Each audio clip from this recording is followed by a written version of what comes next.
que se sentó en el suelo, a comer, fuera de la puerta, de donde no pasó. No había precisado María de licencia del marido en viva voz, fue él quien se lo permitió u ordenó con un movimiento de cabeza, que ya se sabe son superfluas las palabras en estos tiempos en los que basta un simple gesto para matar o dejar vivir, como en los juegos del circo se mueve el pulgar de los césares apuntando hacia abajo o hacia arriba. Aunque diferente, también este crepúsculo estaba que era una hermosura, con sus 1000 hebras de nube dispersas por la amplitud, rosa, nácar, salmón, cereza, son maneras de hablar de la tierra para que podamos entendernos, pues estos colores, y todos los otros, no tienen, que se sepa, nombres en el cielo. Sin duda estaría el mendigo hambriento de 3 días, que esa, sí, es hambre auténtica, para, en tan pocos minutos, acabar y lamer el plato, y ya está llamando a la puerta para devolver la escudilla y agradecer la caridad.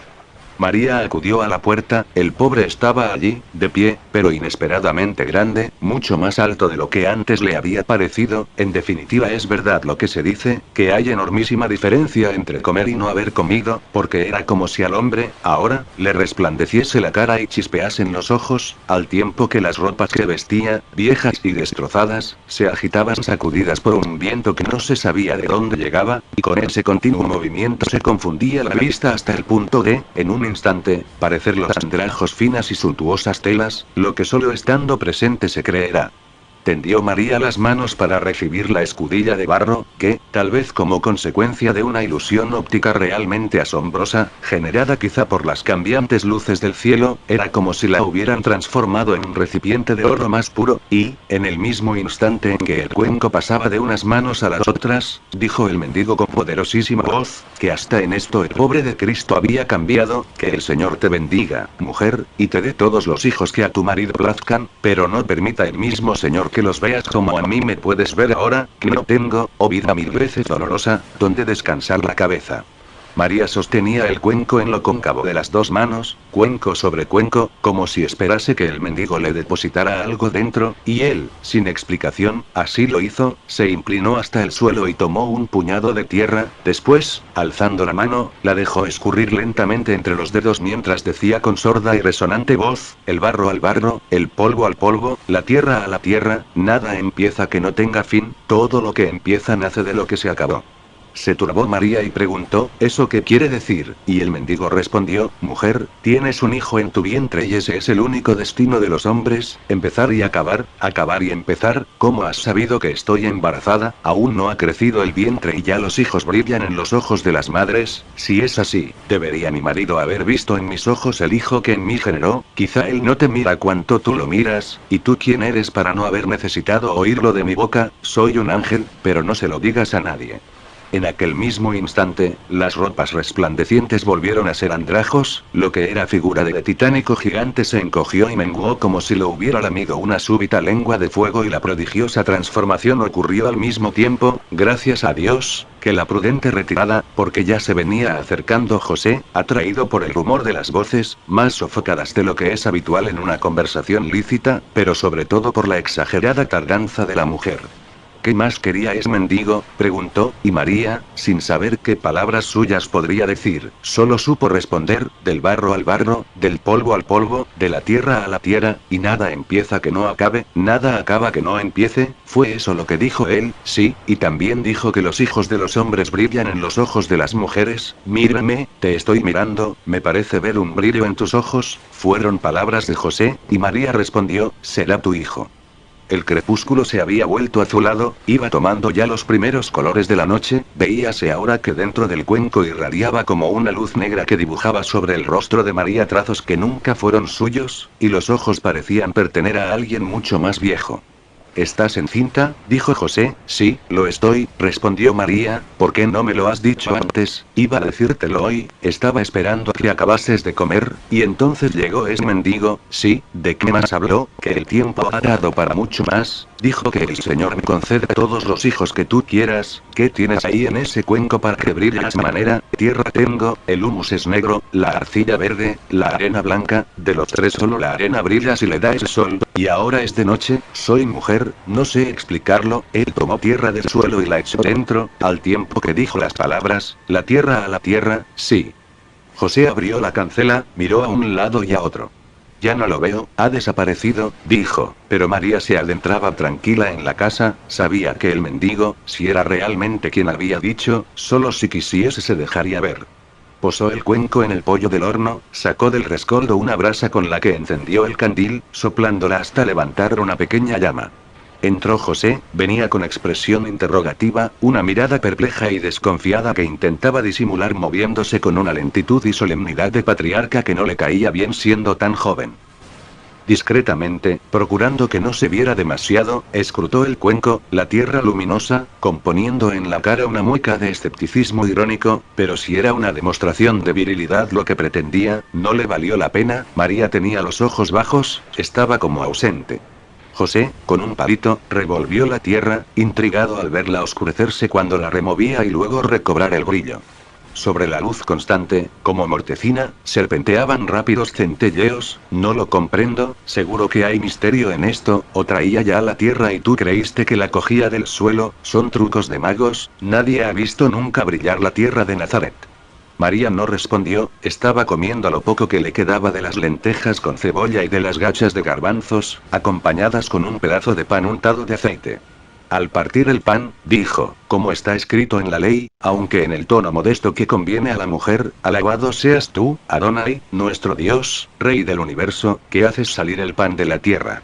Callada seguía comiendo mientras José, dejando discurrir sus pensamientos como si estuviese comentando en la sinagoga un versículo de la Torá o la palabra de los profetas, reconsideraba la frase que acababa de oírle a su mujer, la que él mismo pronunció en el acto de partir el pan, intentaba saber qué cebada sería la que naciese y fructificase de una tierra que brillaba, qué pan daría, qué luz llevaríamos dentro si de él hiciésemos alimento.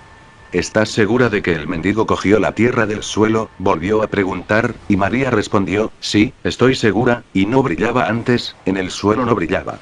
Tanta firmeza tenía que quebrantar forzosamente la postura de desconfianza sistemática que debe ser la de cualquier hombre al verse enfrentado a dichos y hechos de las mujeres en general y de la suya en particular, pero, para José, como para cualquier varón de aquellos tiempos y lugares, era una doctrina muy pertinente la que definía al más sabio de los hombres como aquel que mejor sepa ponerse a cubierto de las artes y artimañas femeninas. Hablarles poco y oírlas aún menos, es la divisa de todo hombre prudente que no haya olvidado los avisos del rabino Josephat ben Yohanan, palabras sabias entre las que más lo sean. A la hora de la muerte se pedirán cuentas al varón por cada conversación innecesaria que hubiere tenido con su mujer. Se preguntó José si esta conversación con María se contaría en el número de las necesarias y, habiendo concluido que sí, teniendo en cuenta la singularidad del acontecimiento, se juró a sí mismo no olvidar nunca las santas palabras del rabino su homónimo. Conviene decir que Josephat es lo mismo que José, para no tener que andar con remordimientos tardíos a la hora de la muerte, quiera Dios que ésta sea descansada. Por fin, habiéndose preguntado si debería poner en conocimiento de los ancianos de la sinagoga el sospechoso caso del mendigo desconocido y de la tierra luminosa, llegó a la conclusión de que debía hacerlo, para sosiego de su conciencia y defensa de la paz del hogar. María acabó de comer. Llevó fuera las escudillas para lavarlas, pero no, ocioso sería decirlo, la que usó el mendigo. En la casa hay ahora dos luces, la del candil, luchando trabajosamente contra la noche que se había impuesto, y aquella aura luminiscente, vibrátil pero constante, como de un sol que no se decidiera a nacer. Sentada en el suelo, María todavía esperaba a que el marido volviera de dirigirle la palabra, pero José ya no tiene nada más que decirle, está ahora ocupado componiendo mentalmente las frases del discurso que mañana tendrá que decir ante el Consejo de Ancianos. Le enfurece el pensar que no sabe exactamente lo que pasó entre su mujer y el mendigo, qué otras cosas se habrían dicho el uno al otro, pero no quiere volver a preguntarle, porque, no siendo de esperar que ella añada algo nuevo a lo ya contado, tendría él que aceptar como verdadero el relato dos veces hecho, y si ella estuviera mintiendo, no lo podrá saber él, pero ella sí, sabrá que miente y mintió, y se reirá de él por debajo del manto, como hay buenas razones para creer que se rió Eva de Adán, de modo más oculto, claro está, pues entonces aún no tenía manto que la tapase. Llegado a este punto, el pensamiento de José dio el siguiente e inevitable paso, ahora imagina al mendigo como un emisario del tentador, el cual, habiendo mudado tanto los tiempos y siendo la gente de hoy más avisada, no cayó en la ingenuidad de repetir el ofrecimiento de un simple fruto natural, antes bien, parece que vino a traer la promesa de una tierra diferente, luminosa, sirviéndose, como de costumbre, de la credulidad y malicia de las mujeres. José siente arder su cabeza, pero está contento consigo mismo y con las conclusiones a que ha llegado. Por su parte, no sabiendo nada de los meandros de análisis demonológico en que está empeñada la mente del marido ni de las responsabilidades que le están siendo atribuidas, María intenta comprender la extraña sensación de carencia que viene experimentando desde que anunció al marido su gravidez. No una ausencia interior, desde luego, porque de sobra sabe ella que se encuentra, a partir de ahora, y en el sentido más exacto del término, ocupada, sino precisamente una ausencia exterior, como si el mundo, de un momento a otro, se hubiese apagado o alejado de ella. Recuerda, pero es como si estuviese recordando otra vida, que después de esta última comida y antes de tender las esteras para dormir, siempre tenía algún trabajo que adelantar, con él pasaba el tiempo, sin embargo, lo que ahora piensa es que no debería moverse del lugar en que se encuentra, sentada en el suelo, mirando la luz que la mira desde el reborde del cuenco y esperando a que el hijo nazca. Digamos, por respeto a la verdad, que su pensamiento no fue tan claro, el pensamiento, a fin de cuentas, ya por otros o por él mismo ha sido dicho, es como un grueso ovillo de hilo enrollado sobre sí mismo, flojo en unos puntos, en otros apretado hasta la sofocación y el estrangulamiento, está aquí, dentro de la cabeza, pero es imposible conocer su extensión toda, pues habría que desenrollarlo, extenderlo, y al fin medirlo, pero esto, por más que se intente o se finja intentar, parece que no lo puede hacer uno mismo sin ayudas. Alguien tiene que venir un día a decir por dónde se debe cortar el cordón que liga al hombre a su ombligo, atar el pensamiento a la mañana siguiente, después de una noche mal dormida, despertando siempre por obra de una pesadilla donde se veía a sí mismo cayendo y volviendo a caer dentro de un inmenso cuenco invertido que era como el cielo estrellado. José fue a la sinagoga, a pedir consejo y remedio a los ancianos. Su insólito caso era tan extraordinario, aunque no pudiese imaginar hasta qué punto, faltándole, como sabemos, lo mejor de la historia, es decir, el conocimiento de lo esencial, que, si no fuese por la excelente opinión que de él tienen los ancianos de Nazaret, quizá tuviera que volverse por el mismo camino, corrido, con las orejas gachas, oyendo, como un resonante son de bronce, la sentencia del Eclesiastés con que lo habrían fulminado: quien cree livianamente, tiene un corazón liviano, y él, pobre de él, sin presencia de espíritu para replicar, armado con el mismo Eclesiastés, a propósito del sueño que lo persiguió durante la noche entera. El espejo y los sueños son cosas semejantes, es como la imagen del hombre ante sí mismo.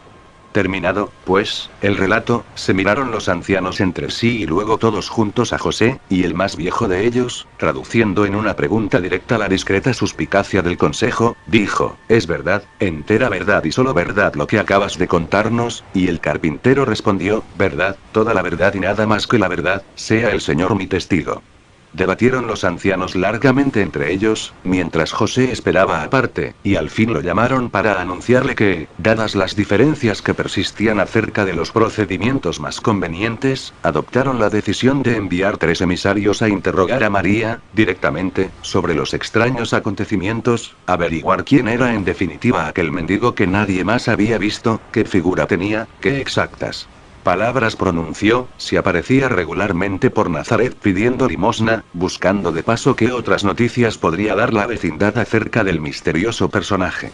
Se alegró José en su corazón porque, sin confesarlo, le intimidaba la idea de tener que enfrentarse a solas con su mujer, por aquel su modo particular de estar ahora, con los ojos bajos, es cierto, según manda la discreción, pero también con una evidente expresión provocativa, la expresión de quien sabe más de lo que tiene intención de decir, pero quiere que se le note. En verdad os digo, no hay límites para la maldad de las mujeres, sobre todo de las más inocentes. Salieron pues los emisarios, con José al frente indicando el camino, y eran ellos Abiatar, Dotaín y Zaquías, nombres que aquí se dejan registrados para eliminar cualquier sospecha de fraude histórico que pueda, tal vez, perdurar en el espíritu de aquellas gentes que altos hechos y de sus versiones hayan tenido conocimiento a través de otras fuentes, quizá más acreditadas por la tradición, pero no por eso más auténticas. Enunciados los nombres, probada la existencia efectiva de personajes que los usaron, las dudas que aún queden pierden mucho de su fuerza, aunque no su legitimidad. no siendo cosa de todos los días, esto de salir a la calle 3 emisarios ancianos, como se ponía en evidencia por la particular dignidad de su marcha, con las túnicas y las barbas al viento, pronto se juntaron alrededor algunos chiquillos que, cometiendo los excesos propios de la edad, unas risas, unos gritos, unas carreras, acompañaron a los delegados de la sinagoga hasta la casa de José, a quien el ruidoso y anunciador cortejo mucho venía molestando. Atraídas por el ruido, las mujeres de las casas próximas aparecieron en las puertas y, presintiendo novedad, dijeron a los hijos que fuesen a ver qué ajuntamiento era aquel a la puerta de la vecina María. Penas perdidas fueron, que entraron solo los hombres. La puerta se cerró con autoridad, ninguna curiosa mujer de Nazaret llegó a saber hasta el día de hoy lo que pasó en casa del carpintero José. Y, teniendo que imaginar algo para alimento de la curiosidad insatisfecha, acabaron haciendo del mendigo, que nunca llegaron a ver, un ladrón de casas. Gran injusticia fue, que el ángel, pero no le digáis a nadie que lo era, aquello que comió no lo robó, y además dejó regalo sobrenatural. Ocurrió que, mientras los dos ancianos de más edad continuaban interrogando a María, fue el menos viejo de los tres, Zaquías, a recoger por las inmediaciones recuerdos de un mendigo así y así, conforme a las señales dadas por la mujer del carpintero, mas ninguna vecina supo darle noticias, que no señor, ayer no pasó por aquí ningún mendigo, y si pasó no llamó a mi puerta, seguro que fue un ladrón de paso, que, encontrando la casa con gente, fingió ser pobre de pedir y se fue a otra parte, es un truco conocido desde que el mundo es mundo. Volvió Zaquías sin noticias del mendigo a casa de José cuando María repetía por tercera o cuarta vez lo que ya sabemos. Estaban todos en el interior de la casa, ella de pie, como reo de un crimen, la escudilla en el suelo y dentro, insistente, como un corazón palpitante, la tierra enigmática, a un lado José, los ancianos sentados enfrente, como jueces y decía Dotaín, el del medio de edad, no es que no creamos lo que nos cuentas, pero repara que eres la única persona que vio a ese hombre, si hombre era, tu marido nada más sabe de él que el haberle oído la voz, y ahora aquí viene Zaquías diciéndonos que ninguna de tus vecinas lo vio, seré testigo ante el Señor, él sabe que la verdad habla por mi boca, la verdad, sí, pero quién sabe si toda la verdad, beberé el agua de la prueba del Señor y él manifestará si tengo culpa, la prueba de las aguas amargas es para las mujeres sospechosas de infidelidad, no pudiste ser infiel a tu marido, no te daba tiempo, la mentira, se dice, es lo mismo que la infidelidad, otra, no esa, mi boca es tan fiel como lo soy yo. Tomó entonces la palabra Abiatar, el más viejo de los tres ancianos, y dijo, no te preguntamos más, el Señor te pagará 7 veces por la verdad que hayas dicho o 7 veces te cobrará la mentira con que nos hayas engañado. Se calló y siguió callado, luego dijo, dirigiéndose a Zaquías y a Dotaín, ¿qué haremos de esta tierra que brilla, si aquí no debe quedar como la prudencia aconseja, pues bien puede ser que estas artes sean del demonio? Dijo Dotaín, que vuelva a la tierra de donde vino, que vuelva a ser oscura como fue antes. Dijo Zaquías, no sabemos quién fue el mendigo, ni por qué quiso ser visto solo por María, ni lo que significa que brille un puñado de tierra en el fondo de una escudilla. Dijo Dotaín, llevémosla al desierto y dejémosla allí, lejos de la vista de los hombres, para que el viento la disperse en la inmensidad y sea apagada por la lluvia. Dijo Zaquías, si esta tierra es un bien, no debe ser retirada de donde está, y si es un mal, que queden sujetos a él solo aquellos que fueron elegidos para recibirla. Preguntó Abiatar, ¿qué propones entonces? Y Zaquías respondió, que se excave aquí un agujero y se deposite el cuenco en el fondo, tapado para que no se mezcle con la tierra natural, un bien, aunque esté enterrado, no se pierde, y un mal tendrá menos poder lejos de la vista. Dijo Abiatar, ¿qué piensas tú, Dotaín? Y este respondió, es justo lo que propone Zaquías, hagamos lo que él dice. Entonces Abiatar dijo a María, retírate y déjanos proceder. ¿Y a dónde iré yo? Preguntó ella, y José, inquieto de pronto, si vamos a enterrar el cuenco, que sea fuera de la casa, no quiero dormir con una luz sepultada debajo. Dijo Abiatar, hágase como dices, y a María, te quedarás aquí. Salieron los hombres al patio, llevando Zaquías la escudilla.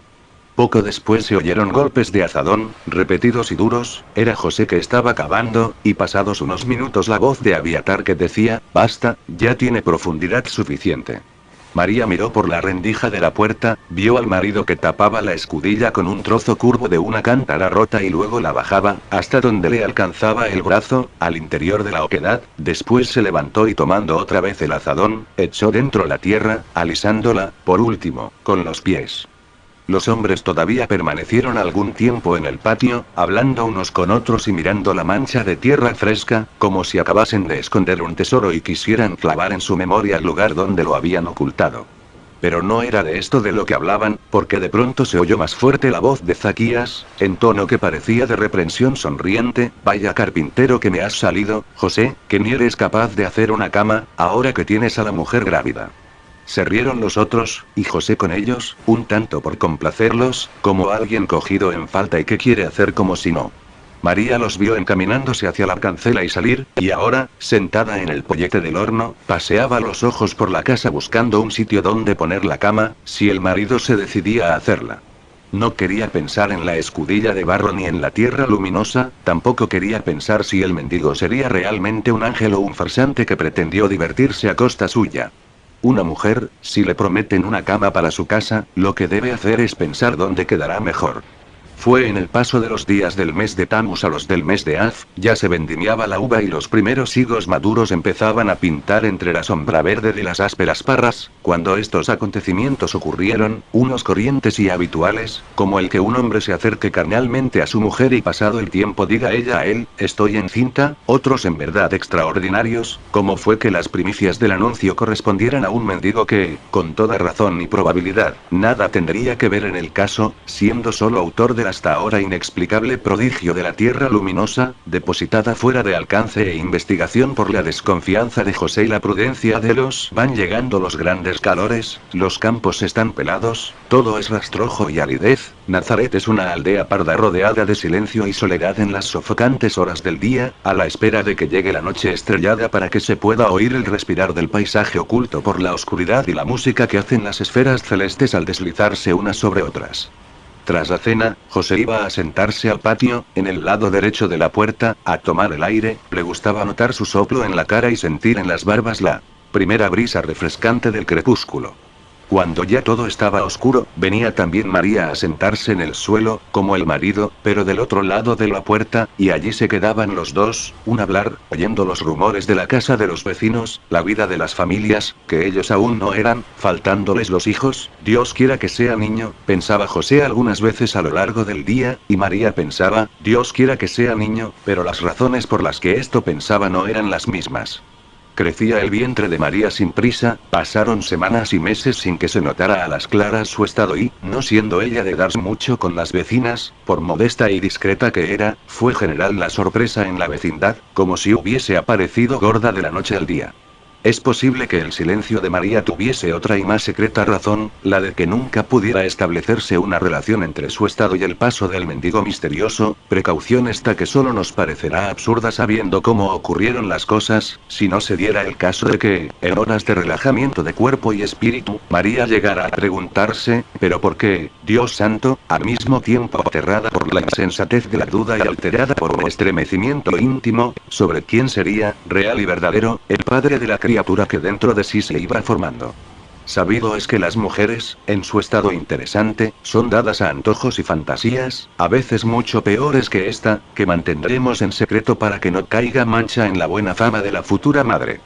El tiempo fue pasando, un lento mes siguiendo a otro, y el de Elul, ardiente como un horno, con el viento de los desiertos del sur barriendo y quemando los aires, época en que las tamaras y los higos se convierten en un goteo de miel; el de Tishri, cuando las primeras lluvias de otoño ablandan la tierra y llaman a los arados a la labra de las sementeras; y fue al mes siguiente, el de Matesban, tiempo de golear la aceituna, cuando ya más fríos los días, decidió José carpintear un rústico camastro, porque para cama digna de ese nombre ya sabemos que no llega su ciencia, en la que María, después de esperar tanto, pueda descansar el pesado e incómodo vientre. En los últimos días del mes de Kislau y durante casi todo el de Taber, cayeron grandes lluvias, por eso tuvo José que interrumpir su trabajo en el patio, aprovechando solo los momentos en que escampaba para labrar las piezas de gran tamaño, y recluido la mayoría del tiempo en casa, al abrigo, aunque recibiendo la luz de la puerta, raspaba y alisaba los yugos que había dejado en basto, cubriendo el suelo a su alrededor de virutas y serrín que después María barría y echaba al patio. En el mes de Shevat florecieron los almendros, y estaban ya en el de Adar, tras las fiestas de Purim, cuando aparecieron en Nazaret unos soldados romanos de los que entonces andaban por Galilea, de poblado en ciudad, de ciudad en poblado, y otros por las demás partes del reino de Herodes, haciendo saber a las gentes que, por orden de César Augusto, todas las familias que tuviesen su domicilio en las provincias gobernadas por el cónsul Publio Sulpicio Quirino estaban obligadas a censarse, y que el censo, destinado, como otros, a poner al día el catastro de los contribuyentes de Roma, tendría que hacerse, sin excepción, en los lugares de donde estas familias fuesen originarias. A la mayor parte de la gente que se reunió en la plaza para oír el pregón, poco le importaba aquel aviso imperial, pues siendo naturales de Nazaret y residentes allí generación tras generación, allí mismo se censarían. Pero algunos, que procedían de las distintas regiones del reino, de Gaulanítide o de Samaria, de Judea, Peria o Idumea, de aquí o de allá, de cerca o de lejos, empezaron a echar cuentas sobre el viaje, unos con otros murmurando contra los caprichos de Roma y hablando del trastorno que iba a ser la falta de brazos, ahora que llegaba el tiempo de segar el lino y la cebada. Y los que tenían familias numerosas, con hijos en la primera edad o padres y abuelos ancianos y enfermos, si no tenían transporte propio suficiente, pensaban a quién podrían pedírselo prestado, o alquilar por precio justo el asno o los asnos necesarios, sobre todo si el viaje iba a ser largo y trabajoso, con mantenimiento suficiente para el camino, odres de agua si tenían que cruzar el desierto, esteras y mantas para dormir, escudillas para comer, algún abrigo suplementario, pues todavía no se fueron del todo las lluvias y el frío, y alguna vez sería necesario dormir al aire libre. José se enteró del edicto algo más tarde, cuando ya los soldados habían partido para llevar la buena nueva a otros parajes. Fue el vecino de la casa de al lado, Ananías de nombre, quien apareció alborozado a darle la noticia. Era él de los que no tenían que salir de Nazaret para ir al censo, de buena se ha librado, y como había decidido que, a causa de las cosechas, no iría este año a Jerusalén para la celebración de la Pascua, si de un viaje se libraba tampoco el otro le obligaba. Va pues Ananías a informar a su vecino, como es deber, y va contento, aunque parezca que exagera un tanto en la expresión del rostro las demostraciones de ese sentimiento, quiera Dios que no sea por llevar una noticia desagradable, que hasta las personas mejores están sujetas a las peores contradicciones, y a este Ananías no le conocemos bastante como para saber si, en este caso, se trata de reincidencia en un comportamiento habitual, o si acontece por tentación maligna de un ángel de Satán que en aquel momento no tuviera nada más importante que hacer. Fue así que llegó Ananías a la cancela y llamó a José, que al principio no le oyó, porque estaba manejando ruidosamente martillo y clavos. María sí, tenía el oído más fino, pero era el marido a quien llamaban. ¿Cómo iba ella a tirarle de la manga de la túnica diciéndole, ¿estás sordo, no oyes que te llaman? Gritó más alto Ananías y entonces suspendió José aquel batir estruendoso y fue a saber qué quería de él su vecino. Entró Ananías y, habiendo despachado los saludos, preguntó, en tono de quien quiere asegurarse, ¿de dónde eres tú, José? Y José, sin saber qué era lo que quería, respondió, soy de Belén de Judea, que está cerca de Jerusalén. Sí, bastante, ¿y vais a Jerusalén a celebrar la Pascua? Preguntó Ananías, y José respondió, no, este año no voy, está mi mujer a punto de cumplir. Ah, ¿y tú, por qué quieres saberlo? Entonces Ananías alzó los brazos al cielo, al tiempo que ponía una cara de lástima inconsolable. Ay, pobre de ti, qué trabajos te esperan, qué fatiga, qué cansancio inmerecido, aquí entregado a los deberes de tu oficio y ahora vas a tener que dejarlo todo y echarte a los caminos y tan lejos. Alabado sea el Señor que todo aprecia y remedia.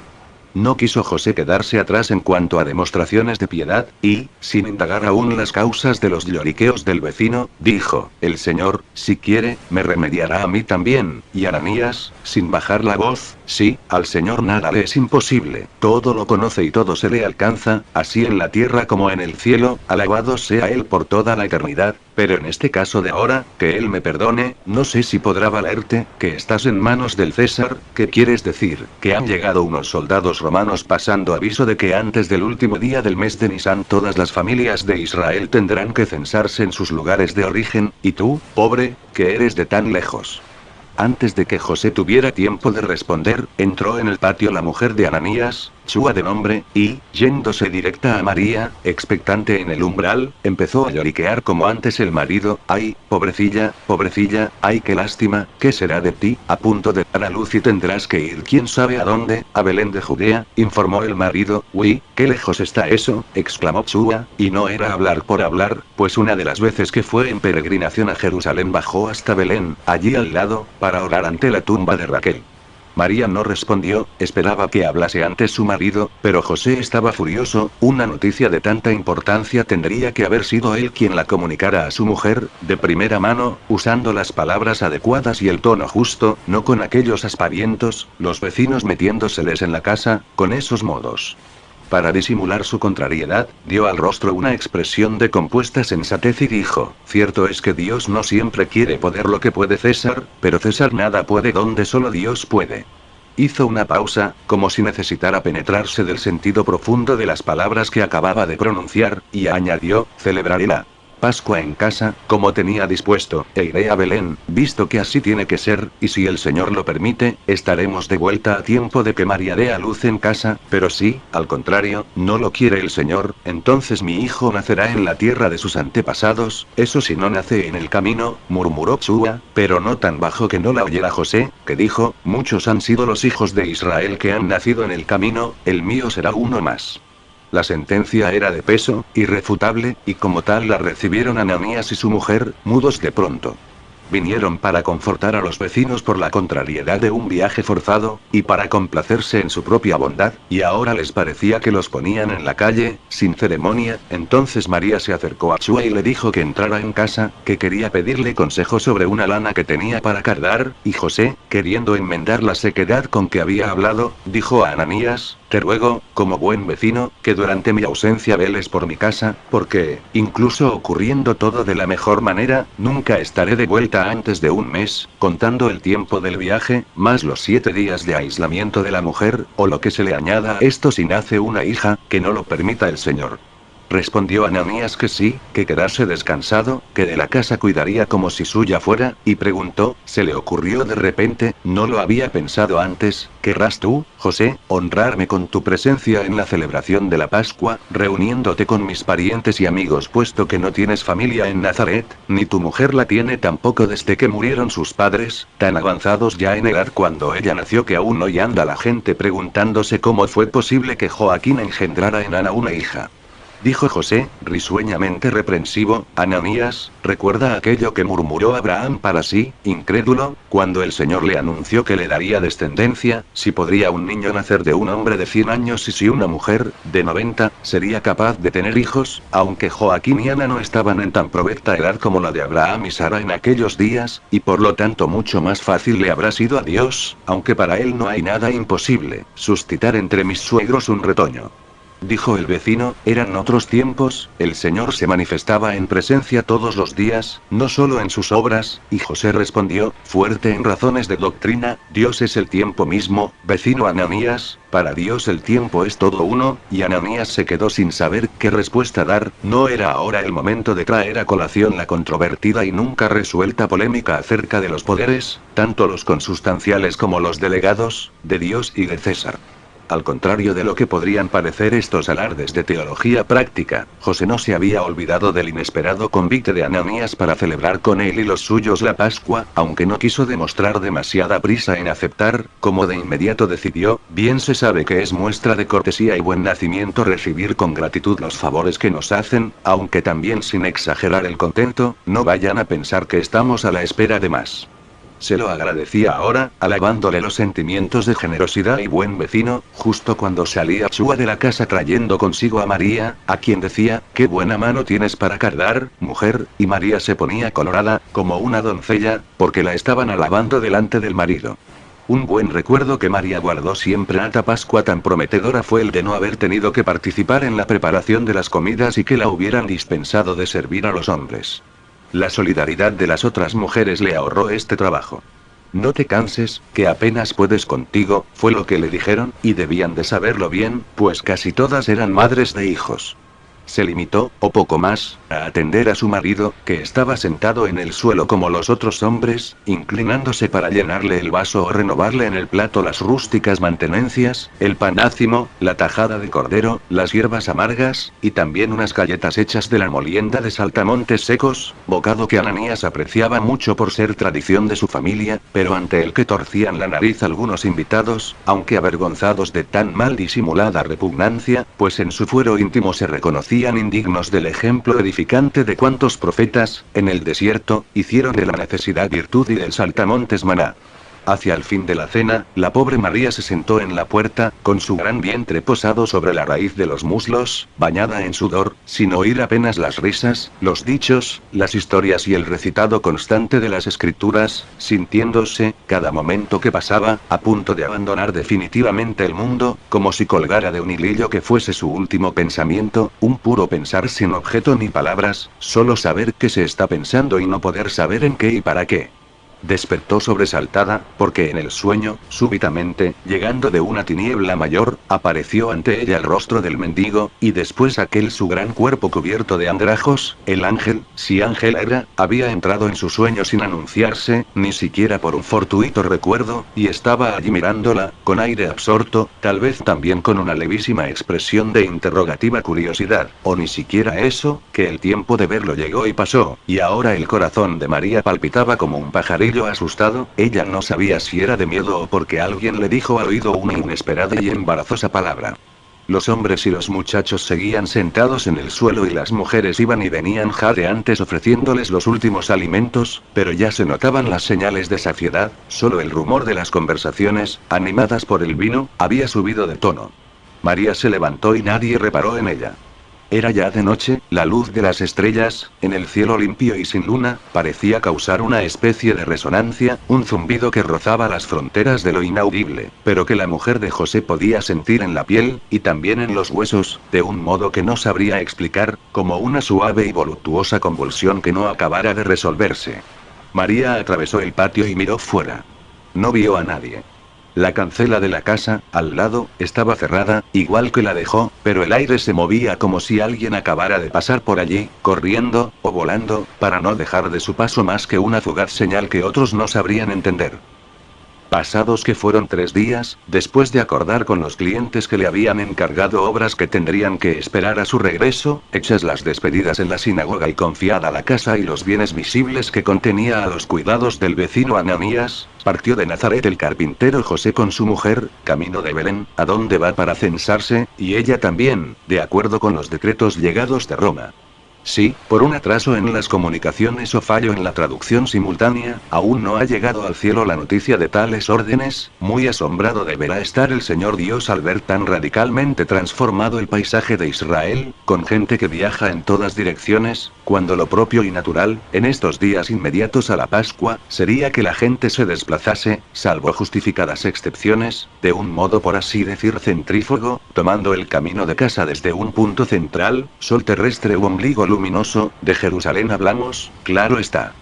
Sin duda la fuerza de la costumbre, aunque falible, y la perspicacia divina, absoluta esa, harán fácil el reconocimiento e identificación, incluso desde tan alto, del lento avance que muestra el regreso de los peregrinos a sus ciudades y aldeas, pero lo que, a pesar de todo, no puede dejar de confundir la vista es el hecho de que estas rutas, conocidas, se crucen con otras que parecen trazadas a la aventura y que son, ni más ni menos, los itinerarios de aquellos que, habiendo celebrado o no en Jerusalén la Pascua del Señor, obedecen ahora las profanas órdenes de César, aunque no es muy difícil sustentar una tesis diferente, la de que fue César Augusto quien, sin saberlo, obedeció la voluntad del Señor, si es verdad que Dios tenía decidido, por razones de él solo conocidas, que José y su mujer, en este momento de su vida, tendrían marcado en su destino ir a Belén.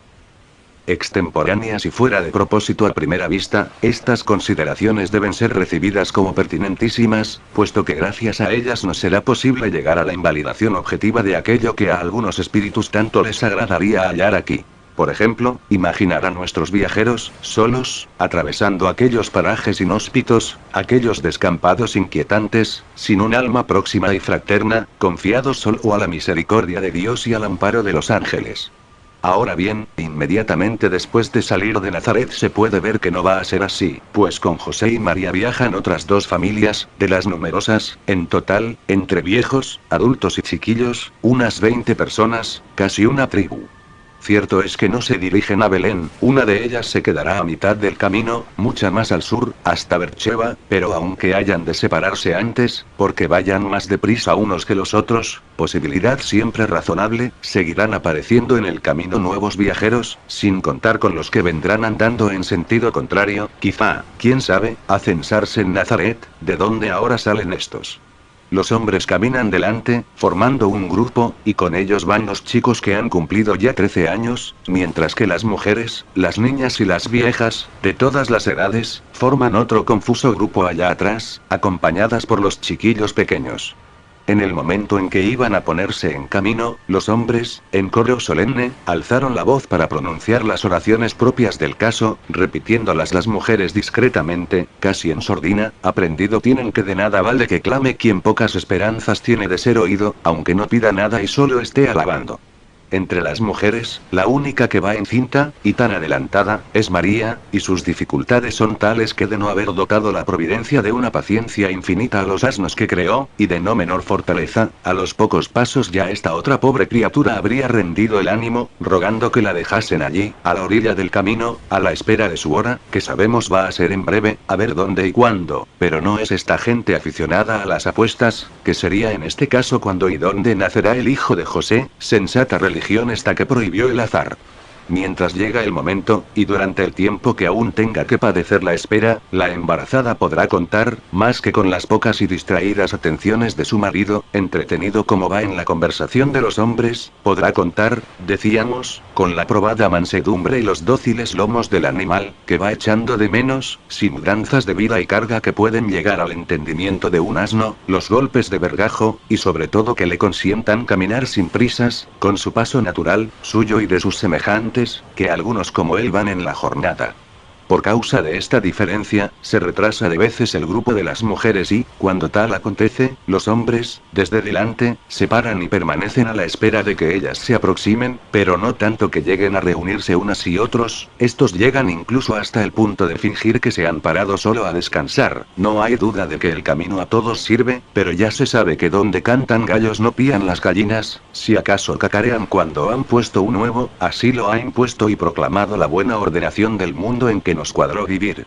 Va pues María mecida por el suave andar de su corcel, reina entre las mujeres, que solo ella va montada, la borricada restante transporta la carga general. Y para que no todos sean sacrificios, lleva en el regazo, ahora a uno, luego a otro, 3 niños de pecho, con lo que descansan las madres respectivas y empieza ella a habituarse a la carga que la espera. En este primer día de viaje, como las piernas aún no estaban hechas al camino, la etapa no ha sido extremadamente larga, no hay que olvidar que van en la misma compañía viejos y chiquillos, unos que, por haber vivido, han gastado ya todas sus fuerzas y no pueden ahora fingir que las tienen, otros que, por no saber gobernar las que empiezan a tener, las agotan en 2 horas de carreras desatinadas, como si acabara el mundo y hubiera que aprovechar sus últimos instantes. Hicieron alto en una aldea grande, llamada Israel, donde se situaba un caravasar que, por ser estos días, como dijimos, de intenso tráfago, encontraron en un estado de confusión y algarabía que parecía de locos, aunque, a decir verdad, era la algarabía mayor que la confusión, por lo que, al cabo de algún tiempo, habituados la vista y el oído, se podía presentir, primero, y luego reconocer, en aquel conjunto de gente y animales en constante movimiento dentro de los 4 muros, una voluntad de orden no organizada ni consciente, como un hormiguero asustado que intentase reconocerse y recomponerse en medio de su propia dispersión. Tuvieron la suerte las 3 familias de poder acogerse al abrigo de un arco, arreglándoselas los hombres por un lado y las mujeres por otro, pero esto fue más tarde, cuando la noche cerró y el caravasar, animales y personas, se entregó al sueño. Antes tuvieron las mujeres que preparar la comida y llenar los odres en el pozo, mientras los hombres descargaban los asnos y los llevaban a beber, pero en una ocasión en que no hubiera camellos en el bebedero, porque estos, en solo 2 sorbos brutales, lo dejaban seco y era necesario llenarlo un sinfín de veces antes de que se dieran por satisfechos.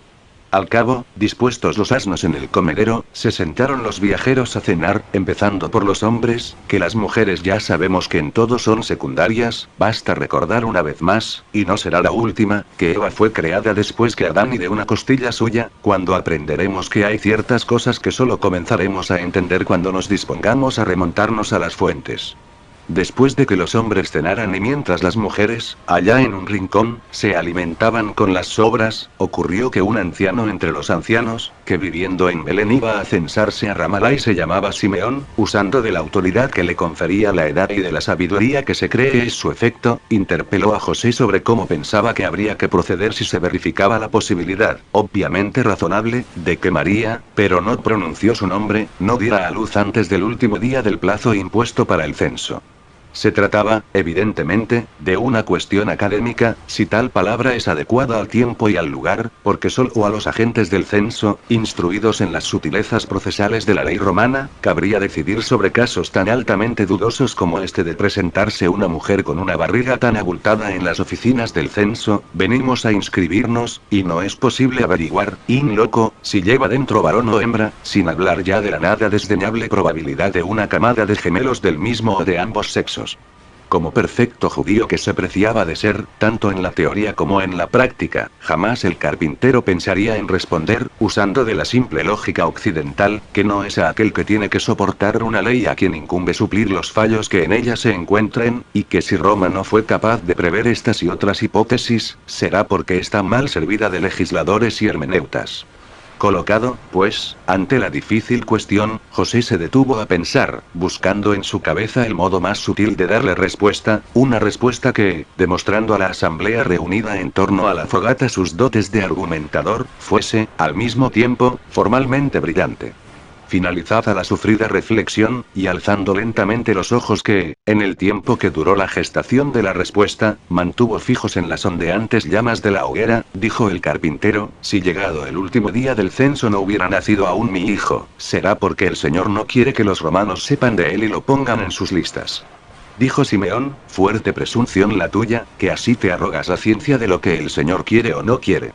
Dijo José, Dios conoce todos mis caminos y cuenta todos mis pasos, y estas palabras del carpintero, que podemos encontrar en el libro de Job, significaban, en el contexto de la discusión, que allí, entre los presentes y sin excepción de los ausentes, José reconocía y proclamaba su obediencia al Señor y manifestaba su humildad, sentimientos, cualquiera de ellos, contrarios a la pretensión diabólica, insinuada por Simeón, de aspirar a conocer los saberes enigmáticos de Dios. Así debió de entenderlo el anciano, pues permaneció callado y a la espera, de lo que se aprovechó José para volver a la carga, el día del nacimiento y el día de la muerte de cada hombre están sellados y bajo guarda de los ángeles desde el principio del mundo, y es el Señor, cuando le place, quien quiebra un sello y luego otro, muchas veces al mismo tiempo, con su mano derecha y con su mano izquierda, y hay casos en que tarda tanto en partir el sello de la muerte que hasta parece haberse olvidado de aquel viviente.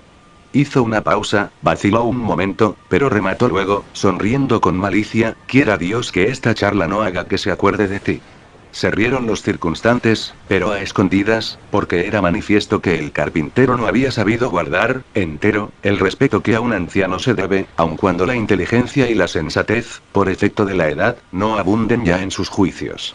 El viejo Simeón tuvo un gesto de cólera, dio un tirón a su túnica y respondió, quizá haya Dios roto el sello de tu nacimiento antes de tiempo y todavía no deberías estar en el mundo, si de manera tan impertinente y presuntuosa te comportas con los ancianos, que más que tú vivieron y que en todas las cosas saben más que tú.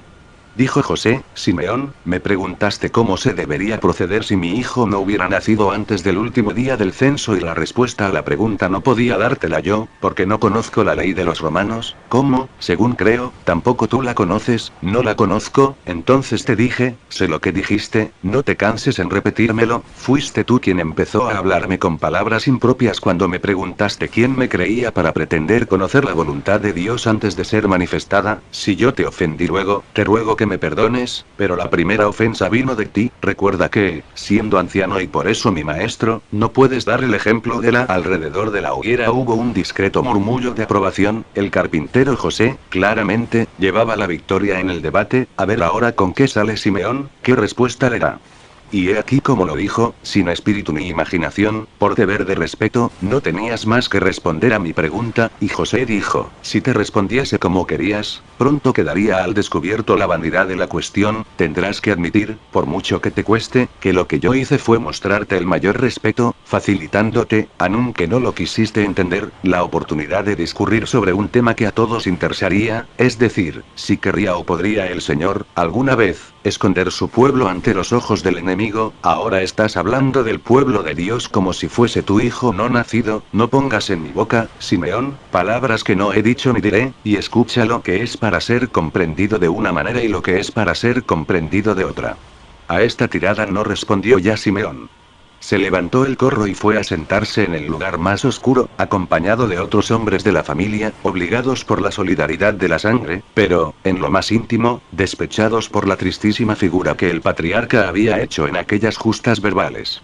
Allí, entre la compañía, cubriendo el silencio que siguió a los rumores y murmullos de quien se dispone al reposo, se hizo otra vez perceptible el sordo oleaje de las conversaciones en el caravasar, cortadas por alguna exclamación más sonora, por el resuello y pateo de los animales y, a veces, por el bramido áspero, grotesco, de un camello picado de celo. Fue entonces cuando, todos juntos, concertando el ritmo del recitado, los viajeros de Nazaret, sin cuidarse ya de la reciente discordia, entonaron en voz baja, pero ruidosamente siendo tantos, la última y la más larga de cuantas oraciones van dirigidas al Señor a lo largo del día y que así dice, alabado seas tú, Dios nuestro, Rey del universo, que haces caer las ataduras del sueño sobre mis ojos y el torpor sobre mis párpados, y que a mis pupilas no retiras la luz. Sea tu voluntad, Señor mi Dios, que me acueste ahora en paz y pueda mañana despertar para una vida feliz y pacífica, consiente que me aplique en el cumplimiento de tus preceptos y no permitas que me acostumbre a acto alguno de transgresión. No permitas que caiga en el poder del pecado, de la tentación ni de la vergüenza. Haz que tengan presencia en mí las buenas inclinaciones, no dejes que tengan poder sobre mí las malas. Líbrame de las inclinaciones ruines y de las enfermedades mortales, y que no me vea perturbado por sueños malos y malos pensamientos y que no sueñe con la muerte.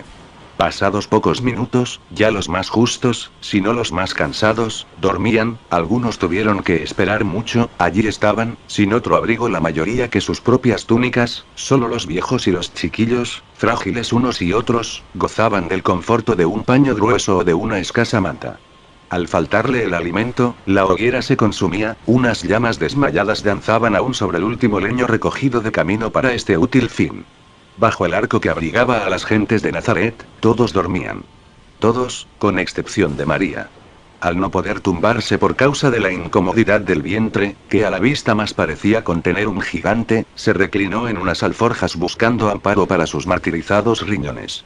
Como los otros, estuvo oyendo el debate entre José y el viejo Simeón, y se alegró con la victoria del marido, como es obligación de toda mujer, aunque se trate de peleas incruentas, como es y fue.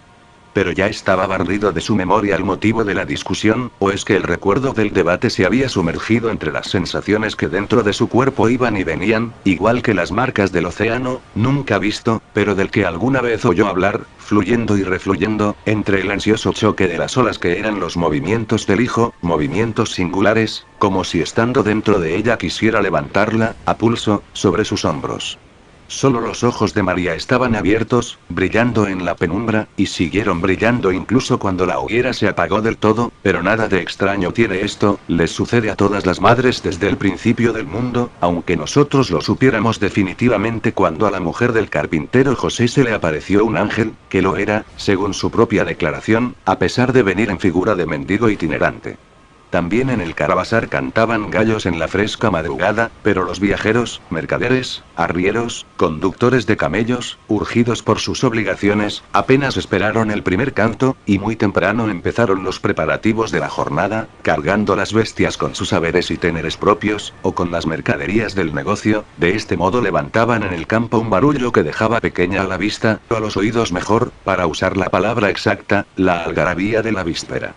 Cuando estos se hubieron ido, el caravasar pasa algunas horas más tranquilas, como un lagarto pardo tendido al sol, pues se quedan solo los huéspedes que decidieron descansar un día entero, hasta que, acercándose la caída de la tarde, empiece a llegar el nuevo turno de camineros, a cual más sucio, pero todos fatigados, aunque manteniendo intactas y poderosas las cuerdas vocales, acaban de entrar y están gritando ya como posesos de 1000 diablos, con perdón.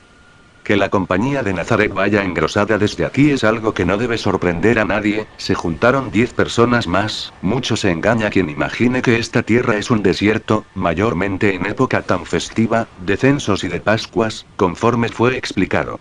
Entendió José, de sí y para sí, que su deber sería hacer las paces con el viejo Simeón, no por pensar que con la noche hubieran perdido fuerza y razón sus argumentos, sino porque fue instruido en el respeto a los más viejos y en particular a los ancianos que, pobrecillos, habiendo vivido una larga vida, que ahora se apaga robándoles el espíritu y el entendimiento, no pocas veces se ven desconsiderados por la gente joven. Se aproximó a él, y le dijo en tono de comedimiento: vengo a pedirte disculpas si te parecí insolente e infatuado anoche, nunca fue mi intención faltarte al respeto, pero ya sabes cómo son las cosas, una palabra tira de la otra, las buenas tiran de las malas, y acabamos diciendo siempre más de lo que queríamos. Simeón oyó con la cabeza baja y respondió al fin: estás disculpado. A cambio de su generoso movimiento, era natural que José esperase una respuesta más benévola del obstinado viejo y, con la esperanza de oír palabras que creía merecer, caminó a su lado durante un buen trozo de tiempo y de camino. Pero Simeón, con los ojos puestos en el polvo del sendero, hacía como si no advirtiera su presencia, hasta que el carpintero, justamente enfadado, esbozó el gesto de quien va a alejarse. Entonces el viejo, como si súbitamente lo hubiese abandonado el pensamiento fijo que lo ocupaba, dio un paso rápido y lo cogió de la túnica. Espera, dijo. Sorprendido, José se volvió hacia él. Simeón se había parado y repetía: espera. Fueron pasando los otros hombres y ahora están estos dos en medio del camino, como en tierra de nadie, entre el grupo de los varones, que se iba alejando, y el de las mujeres, allí atrás, cada vez más cerca. Por encima de las cabezas podía verse la silueta de María, balanceándose al compás de la andadura del asno. Habían dejado el valle de Israel.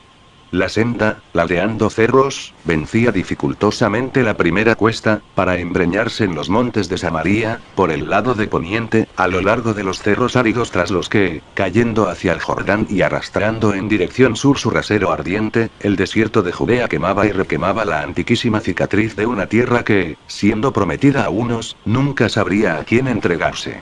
Espera, dijo Simeón, y el carpintero obedeció, ahora inquieto, temeroso sin saber por qué.